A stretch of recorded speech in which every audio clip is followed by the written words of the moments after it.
खुलुमबाय बे समाव बडलेण्ड इंखं टेलिभिजननि स्टुडिय'आव आं मिथिका नार्जारी दिनै मोनाबिलिनि गाहाय रादाबफोराव दङ। जारिमिन गिबि मुगानिफ्रायनो रायजो जाबोनाय बर' हारिखौ फारफ्रोमबो बिथिङावनो जौगाहोनाया साफ्रोमबो दैदेनगिरिफोरनि बिबान जानांगौ बुंदों दिपेन बर'। रनजित बरानि बुथारनाय जाथायखौ लोब्बा लानानै सानै लाइमोनखौ हमबाय। आसाम मेघालय सिमनायाव फिन दुंहाव थासारि सा 6 सुबुंनि जिउ खहा। नगावआव सासे जिहादी हमजादों। लासितनि 400थि जोनोम सानखौ लोब्बा लानानै गेलेमु आरो लाइमोन अनसाय बिफान कामरुप मेट्र' जिल्ला खुंथाया साइकेल रेली बानजायदों। भेरगाव महकुमा बेंगिरिनि बानजायनायाव 400 बोसोर लासित दिवस फालिदों। मसलपुराव लासित बरफुकननि 400थि जोनोम सानजों लोब्बा लानानै इ-रिक्सा रेली। दानिया फैदो आबुं रादाबाव।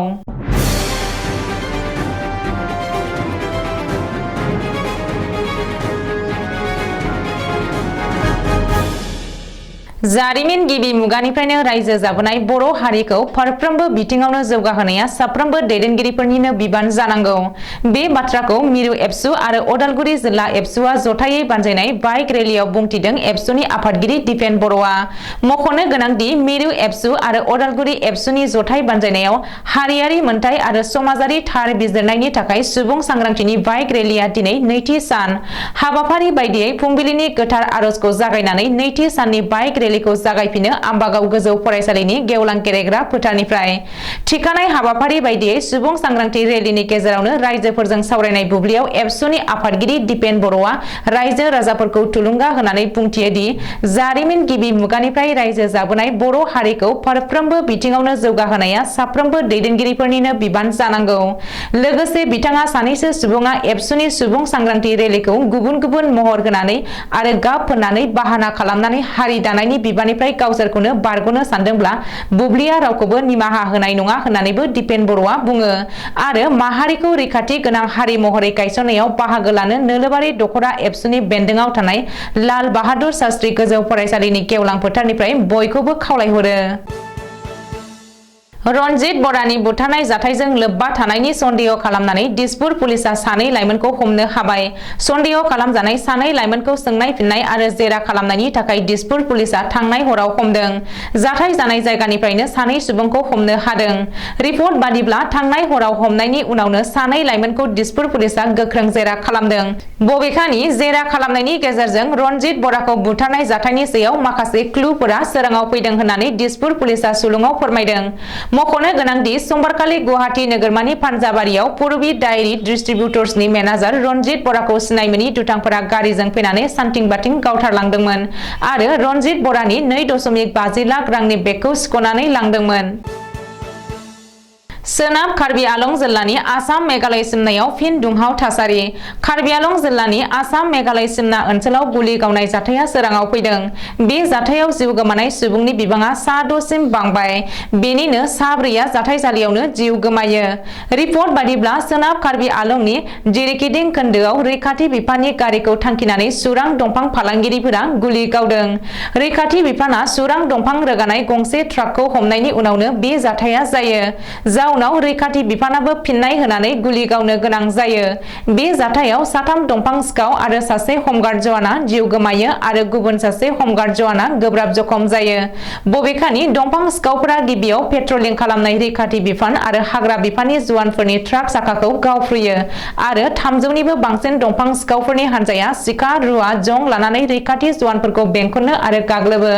जाउनाव गावखौ रैखा खालामनो थाखाय रैखाथि बिफाना गुलि गावनो गोनां जायो। जेराव साथाम दंफां सिखावफोरजों लोगोसे सासे हमगार्ड जवाना जिउ गोमायो।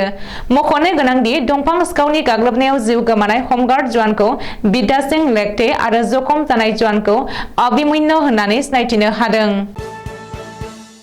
नगावआव जिहादिनि हेंथायै पुलिस बिफाननि अपारेशन बे अपारेशनाव नगाव पुलिसा सासे सन्देह गोनां जिहादिखौ हमनो हादों। नगावनि जुरियानिफ्राय हमनो हादों सन्देह खालामजाथाव जिहादिखौ। जिहादिजों लोब्बा थानायनि सन्देहआव हमजानाय लाइमोनखौ आबु बासार होननानै सिनायथिनो हादों। रिपर्ट बादिब्ला आबु बासारखौ नगावनि क्राइम ब्रान्चआव हमनानै नगाव सदर थानायाव जेरा खालामदों। मख'नो गोनांदि आबु बासारखौ सिगाङावनो NIA आ जेरा खालामदोंमोन। बे समाव नगाव पुलिसा गोख्रों जेरा खालामगासिनो थानाय आबु बासारखौ आनसारुल बांला टीमजों लोगोसे सोमोन्दो लाखिनायनि सन्देहआव हमनाय जादों। बेनि बागै पुलिस बिफाना सुलुङाव फोरमायथिनाय बायदिब्ला आबु बासार लग्न'नि गंसे माद्रासायाव धोरोमारि सोलोंथाइ लादोंमोन। जाउनाव आबु बासारा लग्न'आव आनसारुल बांला टीमजों लोगोसे फोनांजाबनानै नगावआव फैनानै जिहादी आफादनि हाबा हुखाफोरखौ मावगासिनो दं होननानै सन्देह खालामनाय जादों। आसाम आरो असमियाफोरनि गोहो आरो बिरनि सिनायथि महावीर लाचित बरफुकननि 400थि जोनोम सानखौ लोब्बा लानानै आसाम सोरखारनि गेलेमु आरो लाइमोन अनसाय बिफान आरो कामरुप मेट्र' जिल्ला खुंथायनि जथाय बानजायनायाव दिनै साइकेल रेली हाबाफारि लादों। दिनै फुंनि 6:30 रिंगायाव खानापारानिफ्राय जागायनाय बे साइकेल रेलीखौ लाचित गड़आव फोजोबनाय जायो। बे साइकेल रेलीयाव आसामनि गेलेमु आरो लाइमोन अनसाय बिफान आरो कामरुप मेट्र' जिल्ला खुंथायनि गोजौ थाखोनि मावख'गिरिफोराबो बाहागो लायो। मख'नो गोनां दि आसाम सोरखारनि बानजायनायाव देग्लायनि लाचित दिवस एबा महावीर लाचित बरफुकननि 400थि बोसोर जोनोम सानखौ 7 साननि गुबुन गुबुन हाबाफारिजों रायजोनाङै फालिगासिनो दङ।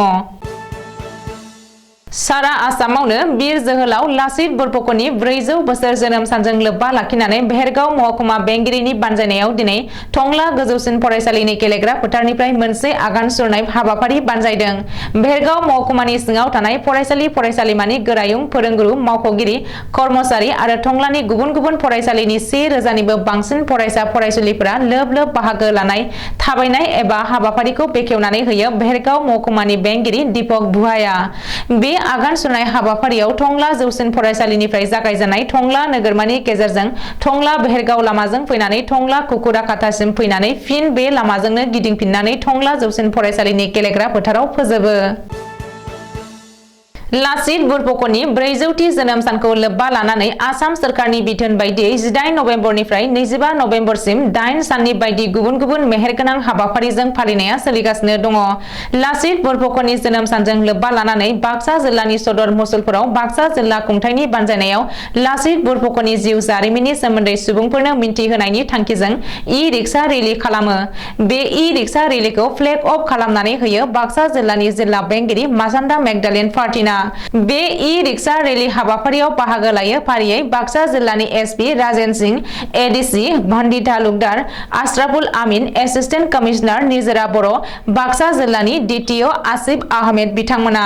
मख'जायोदि बे ई-रिक्सा रेलीयाव मुसलपुर ओनसोलनि गासै गं 355 खान ई-रिक्साफोरा खौसेयै रेलीयाव बाहागो लायो।